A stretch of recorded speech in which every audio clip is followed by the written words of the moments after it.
Hello everyone, how are all of you? I hope all of you must be doing great. So today's topic is confessional poets. First I'm going to discuss introduction, origin, characteristics and style, then key poets, themes and then conclusion. Confessional poetry is a literary movement which emerged in mid-20th century. It is autobiographical and personal in nature. Unlike traditional poems, where distance is maintained between the poet and the subject of the poem, confessional poetry explores the poet's personal experiences, struggles, emotions, and feelings. It talks about the subject matters such as guilt, trauma, family conflicts, and unfulfilled desires. Subject matter is presented with honesty and high emotional intensity, which often touches the reader's heart. The term was coined by the literary critic Emil Rosenthal in the year 1959 while analyzing Robert Lowell's book Life Studies. Now let us move on to the next part, that is origin of the term confessional poetry.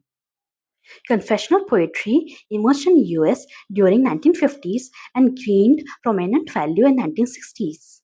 The movement majorly developed after World War II. The confessional poetry movement began after the publication of Life Studies, as this book explored Robert Lowell's personal experiences, mental illness, and family matters. His work influenced the new generation of 20th century poets. Characteristics and style. The poet often speaks in first person and is heavily influenced by his personal experiences. Emotional honesty is another key feature of confessional poetry. Such poets do not mask their inner or hidden struggles, psychological burden, failures in life, and relationship stress. They often include taboo topics that are not considered fit for public discussions, such as suicide, divorce, substance abuse, and family dispute. There is a direct and conversational language style present in their work. There is no ornamental language. In fact, such poets often use everyday speech style. This helps in creating a connection between the poet and the reader. Such poems often serve as an opportunity to reflect on their life events for the poets. Even though confessional poetry appears spontaneous and intensely personal, still imageries, symbols, and sophisticated metaphors are used. Now let us move on to the next segment, that is key poets. First one is Robert Lowell. He is the leading figure of confessional poetry. His work Life Studies is the foundational work of this movement, and his major works are Life Studies, Man and Life. Sylvia Plath. She is considered one of the most important confessional poets. She has drafted some of the memorable confessional pieces of poems such as Ariel, Daddy, Lady Lazarus, and Tulips. And Sexton.